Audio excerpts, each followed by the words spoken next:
Hi everyone, you're watching Good for the Game TV, and this is our preview of the third major of the year, the US Open, and that's taking place at Pebble Beach starting on Thursday.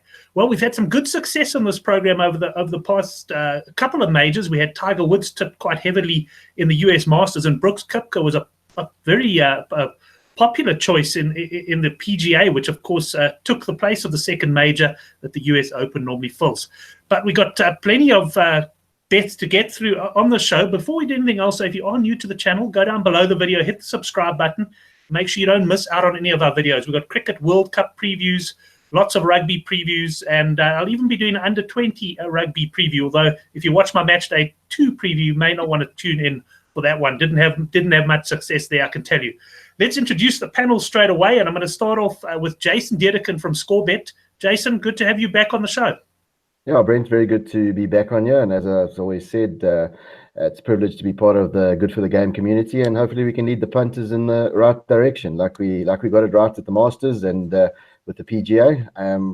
Talking off air, obviously we haven't got too many strong fancies, but if you look past the top guys in the betting, I think there's a bit of value to be had further down the list. Excellent. Well, we'll run through the odds of the top guys in a while. We'll talk about all the top contenders, and then we'll focus on any of the sort of longer shot fancies that we have. And now our digital editor at Complete Golfer, Wade Pretorius, he's back. He joined us, of course, for the PGA Championships as well. Wade, good to have you back on the show. Yeah, great to be back. I love talking betting. I love talking golf. So it's nice to get this one going. Well, let's start with you, Wade, on Pebble Beach. Looking at some of the stats, it is a course that distance is a factor, but perhaps not as big a factor as, for example, Bethpage Black, where they played the PGA Championship.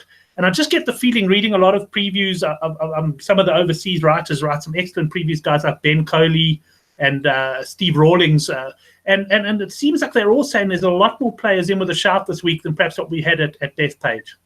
Well, let's just start off. Phil Mickelson has 5 Pebble Beach titles to his name, so this one is not about the straight and long hitters. He is incredibly wayward off the tee, so I don't think accuracy is going to be too much of a demand. Obviously, you can't be a complete shocker, but I mean, it's not a Bethpage for sure. I think the big thing this week is going to be the Poa annua greens. There's quite a few guys on tour that don't like them. There's a few that don't mind them. They can be tricky. They can make a few putts bobble and wobble around. So I think that can be something to look out for, and something to do a bit of research on a few of the other events where guys have done well on Poa annua. Yeah, that's always what amazes me about some of these golf previews, Jason, that I read overseas, is they know where the guy went to college, what his favorite restaurant is, and they can correlate all of that and what type of greens he puts on into previews. So some of the research that's done is quite amazing. But just looking back at Pebble Beach, I mean, Tiger Woods, McDowell won it with an even par score in 2010. That's the last time the US Open was played here.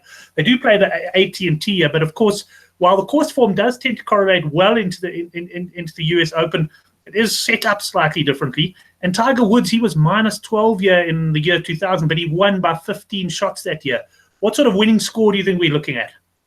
Yeah, well, just looking at some of the social media posts, obviously Patrick Cantlay put up, how tough the rough was, and just reading, obviously looking at the guys' previews and that, I'm looking at a winning score of about -6, -7. I don't think they're going to go into double digits. Maybe I'm even looking a bit high, maybe -4, -5. I think in that bracket between sort of 4 and 6 is where I would suggest the guys have a look. Just saying what Wade, going on with what Wade said in terms of distance, also some of the research that I did, the guys are saying, yes, accuracy is important, but distance is actually probably double as amount as important. So the longer hitters are going to get away with a few things. Obviously, it's easier to hit a wedge out of deep rough than a 5-iron. So, and then you've got to hit the ball high. So, it's a tough course. It's a course that a lot of the guys that are competing have had a great success on. Like I said to you off air, DJ coming in here has also probably had one of the best records around Pebble Beach. Phil's won a few times, and it's Phil's birthday on Sunday. So for your superstitious guys out there that are following, like history, like thing, Phil's looking to complete the Grand Slam.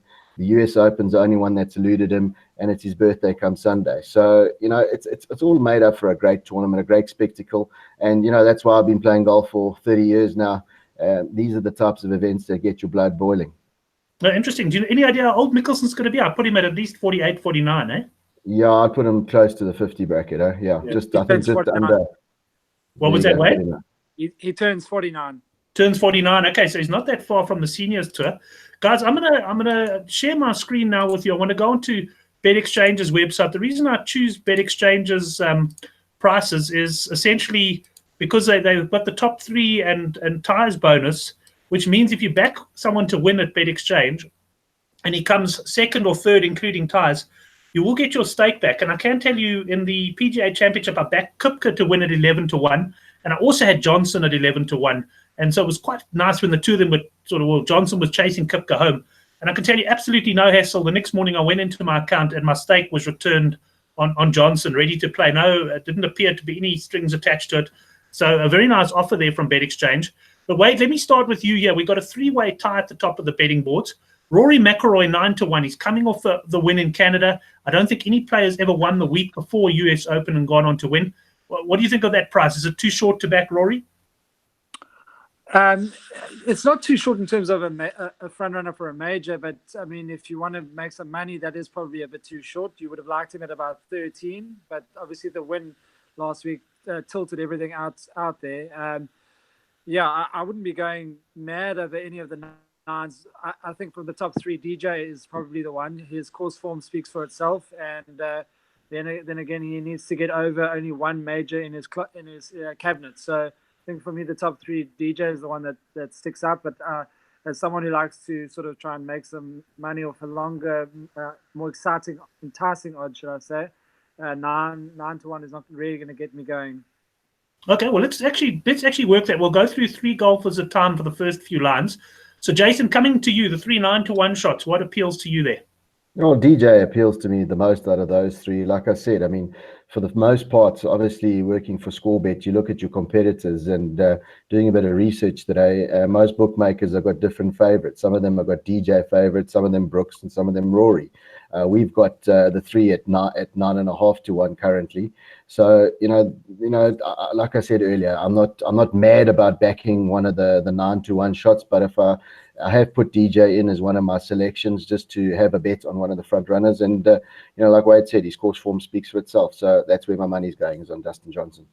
Right, we'll stay with you for the next row. We've got Tiger Woods at 13-1, Patrick Cantlay at 20, and Jordan Spieth, who appears to be going through something of resurgence after quite a big slump. He's at 22-1.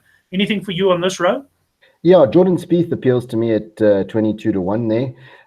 Obviously, Tiger, I'm a massive Tiger fan, and I will be shouting him home come Sunday, but I always look for a bit of value, and I do think that Jordan's coming to form at the right time.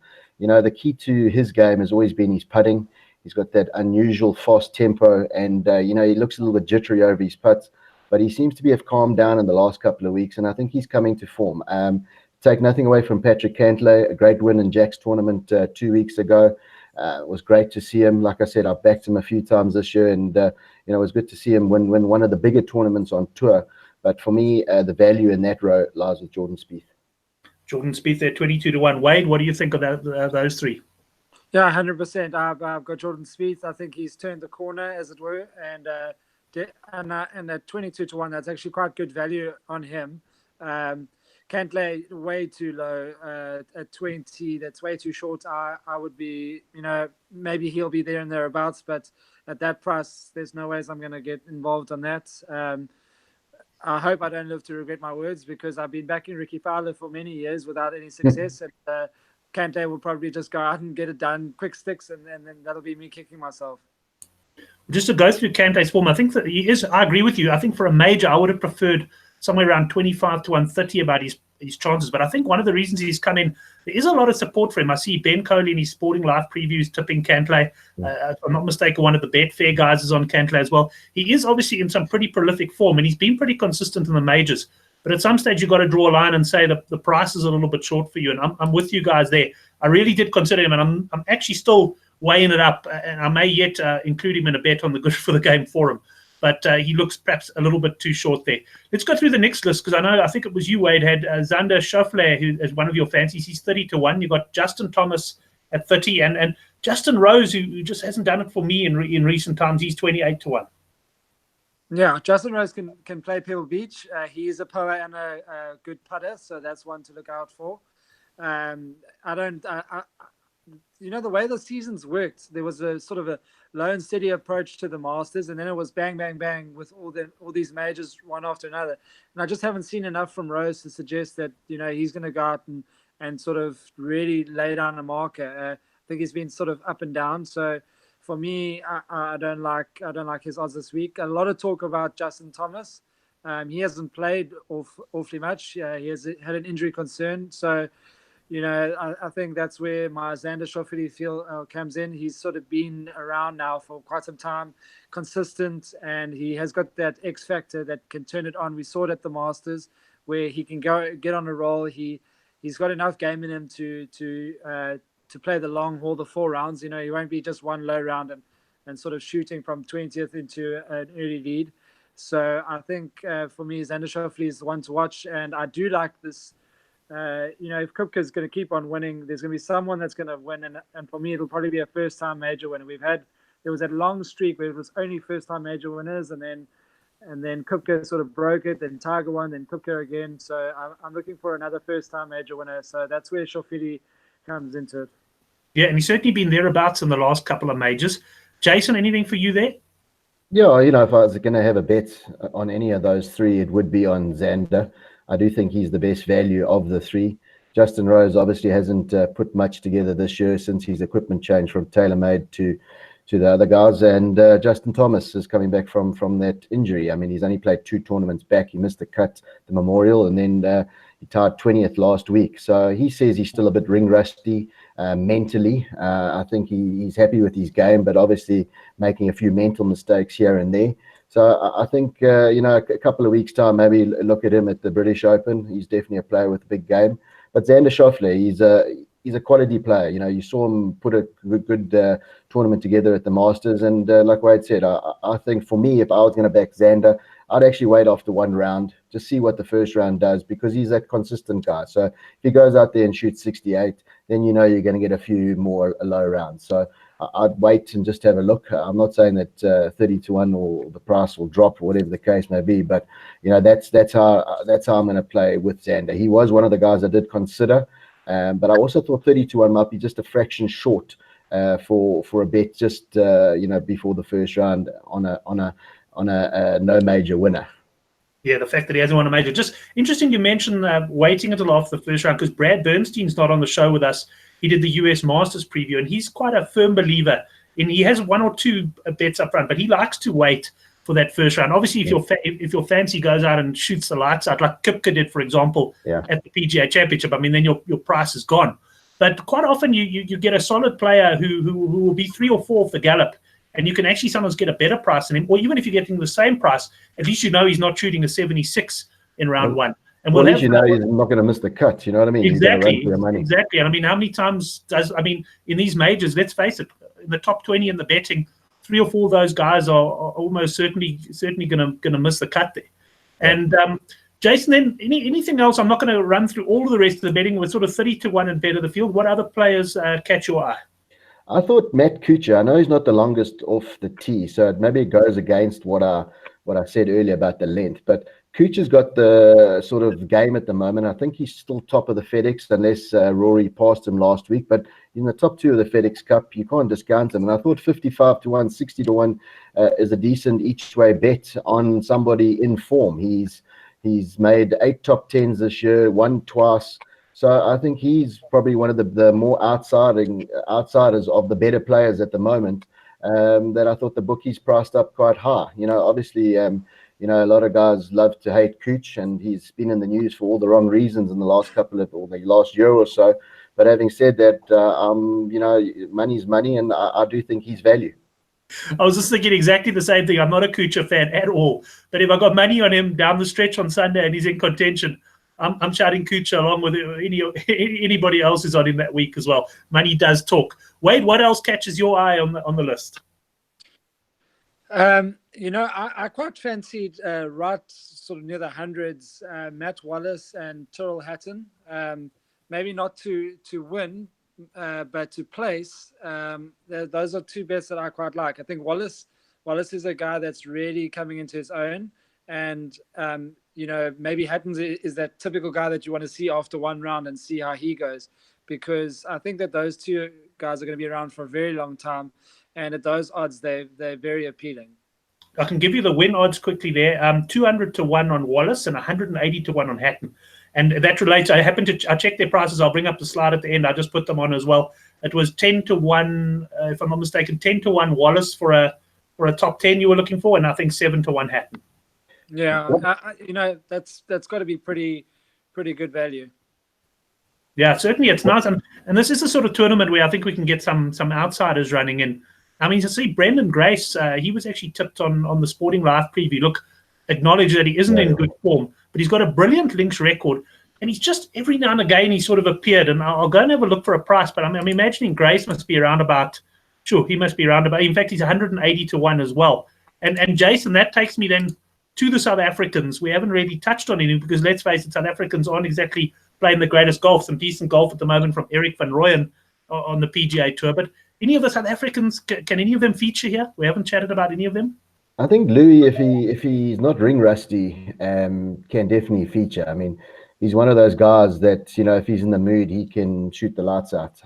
I remember playing against him as a youngster in the 99 SA Amateur, and that steely grit that he displays today, that he doesn't give away anything, and that's how he was as a lighty. And if he can come back, he also hasn't been playing too much golf. His big good mate Charles Swartzel obviously out for the rest of the year. So Louis, if Louis' mind's there, he can win any tournament. I do think he is my favorite South African. Obviously, I think he's the shortest. Mustn't discount Justin Harding, who's in the top 5 of driving accuracy on the PGA Tour at the moment. So, if he can just hit a few greens and hold a few putts, I think he can also, he's making a name for himself the last couple of years. And then, ex-South African, now Slovenian, Rory Sabatini, for me, has been a revelation this year. He's had a lot of health issues. He's had a lot of problems. He's had a lot of family problems. Good old Rory, and unfortunately, I've known that man since he was 15, 14 years old. So we go way back, and it's been great for me to see his resurgence back into sort of the top echelons of golf. I know he's still coming through the ranks, but his form this year has been solid. He had to qualify to get in here. I was with his sister in that down in Durban, and his mom talking about how excited he was to qualify for the Open, and then he went out and did it on Monday. Rory, he's back. I won't say he's back with a bang, but I thought at 200 to 1 and 40 to 1 a place, I might have an each way tickle.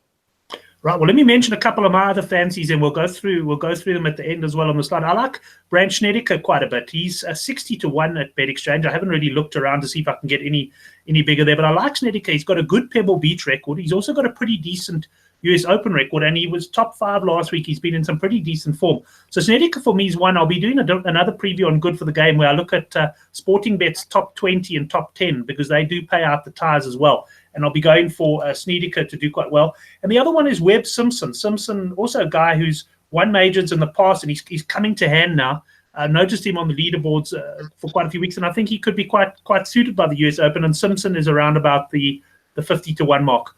Wade, anything else from your side? Any other markets you want to keep an eye on? You'll remember that I tipped Van Rooyen to get the top South African. I think that was at 7 to 1, if I'm not mistaken, eh? Yeah. I remember that. Yes, when he arrived. And I actually think he might just do it again. He's in form. He's one also that had to qualify and did that. I mean, they say it's the longest day in golf, the Monday qualifying for the US Open. It's brutal. You got to go low, and he came home with about 4 birdies in his last 6 or 7 holes to qualify for the US Open. I like him. He's using form and the sort of exuberance of youth, as it were, over someone like Louis Oosthuizen, who's been there, done that, and might get a little bit downbeat on himself if he hasn't, sort of opened up with a low 36-hole score. I think this one could see quite a few South Africans make the cut, but I think Van Rooyen, for me, is the one to watch as the top South African. Well, I see his price here is 7 to 2. And Jason, let's touch on that market quickly. But Oosthuizen 22 to 10 favorite, ahead of Grace at 7 to 2, Van Rooyen 7 to 2, and Harding at 11 to 2. You've also got Dean Burmester, who's also in good form at 8-1, and then you get Ernie Els at 12s. But I just want to touch on maybe the top ones on the betting. Oosthuizen and Grace, are they perhaps being priced ahead of Van Rooyen on reputation there? Yeah, obviously it's done reputation, world rankings. There's a lot of permutation in terms of how the bookies price up. For me, the value there is Justin Harding, 11-2. That's probably where I'll have a little tickle. I like what Wade says in terms of Louis' mindset, and he is that type of guy. He's got to have a few things go right for him, and at 22-10, that's too short for me to have a bet. So I think it's between the guys third and fourth on that bookmakers board, Van Rooyen and Justin Harding. But as I said, I think Harding is in the form of his life, and at 11-2 is decent value. Pebble Beach is going to come down to you can hit it far, you've still got to hit it on the green, and it's a different type of grass. It's all going to come down to the putting. I'm not so sure that Eric's the most consistent putter out there. Justin's very confident with that broomstick. 11-2 is a decent price for me. So I'll take on Mr. Pretorius head to head with Harding versus Van Rooyen. Yeah, Harding versus Van Rooyen. That's a good one. Let's go now to our to the slides. I think let me just start at the beginning. I think I've got mine up there. My US Open, I'm going DJ to win at 9-1, guys. I don't hesitate to back the big boys in the majors. Yes, it could be a first-time winner, but I also Kupka's been very good for me over the recent majors, and I just have a feeling that this is DJ. All the combinations coming together. I also got a feeling, and I might be a costly one, but that Kupka can't keep on rolling. He has wobbled down the stretch a couple of times, but he's always managed to deliver. I mean, he's done really well. But I'm going DJ to win. I'm going a unit each way at Simpson at 50-1. I'm going Snedeker at 60-1. And then another guy, and I watched him win a couple of weeks ago on tour, and he won quite convincingly. Is Kevin Na. Not one of my favorite golfers, I must tell you. He's also known for his slow play, but he's playing some pretty decent golf. And I saw Ben Coley tipped him in his preview on Sporting Life, and I can get 130-1 about his chances. So he'll be my outside. And a bit like Kuchar, not a guy I normally shout home, but if I've got money on him at 130-1, I'm certainly prepared to make a bit of an exception there. Well, then I'm hoping that Sabatini is not drawn with Na then, because that could end up as yeah, because Sabatini, who was it who Sabatini had a go at? Who was it? Ben Crane. Right? Ben Crane, he walked off the 17th green. Yes, he did too, and good luck. Yeah. Well done on him as far as I'm concerned, because Ben Crane was a painfully slow player. Let's go through your bets. Let's go through your bets now, Jason. Dustin Johnson. Obviously, like I said, we've got him at 9 and almost 9.5. I think it's 9.25-1, so 37-4. I'm trying to see what else I've got on screen there. Oh, here we go. I've got it up for Jordan Spieth, we just saw him at 22-1 at Bet Exchange. I think that's a decent price. Matt Kuchar each way at 51. Sergio Garcia, like I said, if you shop around the bookmakers, some have got him at 70-1. I found him at WSB at 125-1. I think that's decent value for a major winner. I know he's not in the best form, but he has had 2 top 5 finishes in his last 5 starts, but he has missed 3 cuts. So depends on which Sergio arrives. He might be one of those guys you want to see after round 1. And then a bit of value, Rory Sabatini, 14-1 top 10. I think that's worth a few rand. Right. What's his new country again? Slovakia or something, eh? Yeah, something like that. Slovakia. Could be playing in the Olympics. Yeah, it was for the Olympics. Obviously, his wife is that nationality, and it's for him to represent the Olympics. I mean, Rory's represented South Africa, in Italy, Great Britain, and now obviously Slovenia. So, is it a global golfer, if you will? Yeah, he's always been confused. Even as a young fast bowler at prep, he was confused, but a decent golfer he turned out. Wade, before we get into your picks, I know you're going to have a comment on Sergio. I was waiting for you to remember that. I pointed that out, that his major form is really in the toilet, and I suppose at 125-1 you can risk a few rands on that, but maybe you'll want to hold that off until after 18 holes. Right now, let's go through your bets. So you've also, like me, taken Dustin Johnson. You're taking him each way at 9. Well, I put him there at 9-1. Yeah, no, I'll change that to win only, I think, because of those odds. Yes. And I see that we've all got DJ, am I right? Yes, yep. we have. Yeah, so that's got to be pointing in some sort of direction. Either all great minds think alike, or Fools never differ. comes in together, yeah. So The second time I've heard that saying today too. The second time. That could also be an omen. And then you've gone for Fowler. Now, Fowler's an interesting one, Wade, for me. He's priced at around the 30-1 mark. And I know you're a big Fowler fan, but geez, he's one of those guys you're starting to wonder if he's ever going to get over the line in a major. No, he's definitely the guy, the best player without a major at the moment. He'll thank Sergio Garcia very much for that mantle. I tell you what, Fowler this week is an interesting one because he is a very good putter. He adapts well on the greens, and he's very good inside 10 feet, and he's very good scrambling, especially out of bunkers. So, he's long enough to mix it with anyone. And if he plays with the right strategy, I've been very frustrated by his strategy in majors, especially at Erin Hills, the one that Brooks Koepka won 2 years ago, where he just sort of beat it around with a 3-wood because he was so worried about the rough, and Koepka just destroyed it with his long drives.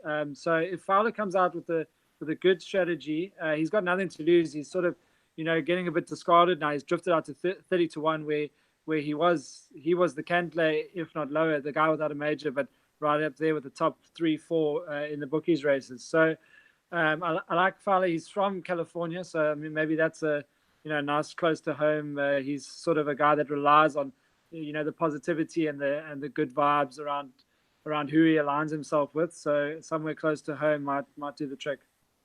Right, and looking at the rest of your bets, we have covered them. Schauffele 30-1 each way, Spieth 22-1, and then you got your Wallace top 10 at 7-1, and Hatton top 10 at 10-1.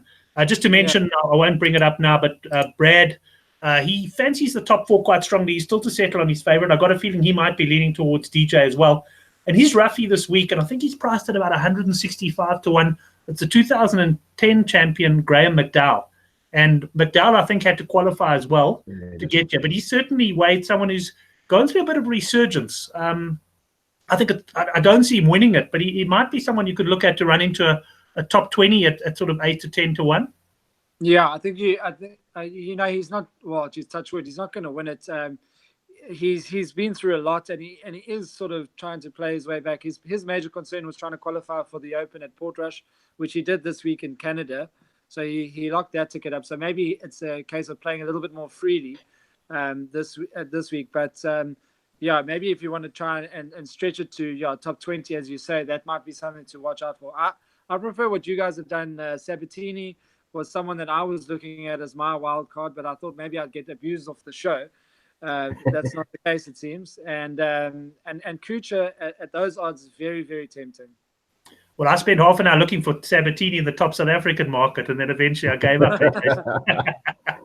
Top random European country. You could, that's it exactly. So Sabatini quite strongly fancied there. Jason, anything else from your side? No, just looking forward to the boys teeing it up on Thursday. I think it's going to be a fantastic event, and like you said, the punters must just shop around for some decent prices. Obviously, the Bet Exchange model has been quite heavily punted on the show. Kudos to them for their promos and that. But I think Scorebet got some decent prices up there, and the guys must come have a look. Excellent. I'm sure they'll come and have a look at those. And before I say goodbye to you, just let me ask you for an early pick for the Durban July. We'll obviously do a Durban July preview closer to the time. Anything jump out anti-post? Well, yes, you look at the last couple of races. Hawam is a superstar in the making. Rainbow Bridge was very unlucky past weekend, and did it again. First run back. So I think you can. I think there's only 3 horses that can win it for me, and those are the top 3 in the betting boards. I don't think there's going to be a big outsider. I know a few pundits will say that they're going to look for the value, but there's nothing in the race bar those 3 in terms of quality. Legal Eagle will be have a few sentimental bets. He is seven years old now. He is probably still the classiest horse in the race, but he hasn't shown his true form this season. But he is the best weighted horse in the race in terms of the handicap conditions based on his old merit rating. Obviously, the last couple of races, his merit ratings come down, and that might have been part of a strategy. You never know with these top trainers. But I do think that, for me, those are probably the top 4 that I'll be dealing with. But if you have to ask me to have a bet, I've said for the last probably 3 or 4 months that Hawam will win the Durban July. Excellent. Thanks for that. And Wade, what else are you going to be looking at this weekend? You doing any Cricket World Cup betting?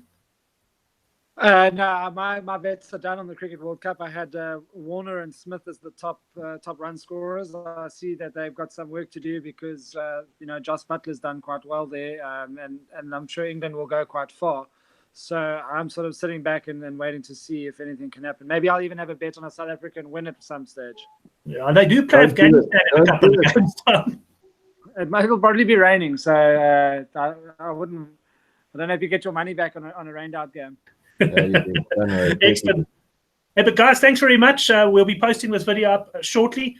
And thanks everyone for watching. Remember, you can subscribe to our channel down below the video. I'm also going to put a couple of useful links down below the video. I'll put a link to open an account up at BetExchange, our golf betting thread on the Good for the Game forum. And very importantly, we've been in cracking form with admittedly our rugby betting, but our weekly Good for the Game newsletter. I'll put a link up there. You can subscribe to that. It's totally free, and it comes out on a Friday morning to hopefully keep you informed. And let's hope we can keep the good form rolling.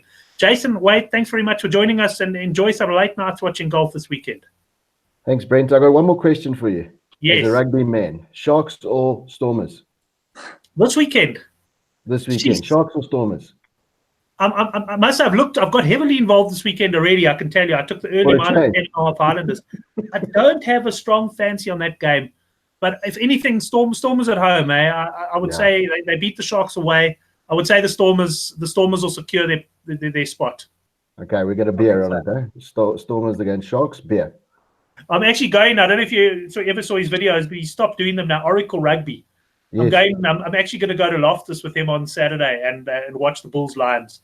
You'll be one of 1,000 people there, so enjoy it. Yeah. There's a good chance to be seen on TV. And there'll be 900 Uber drivers out of that 1,000.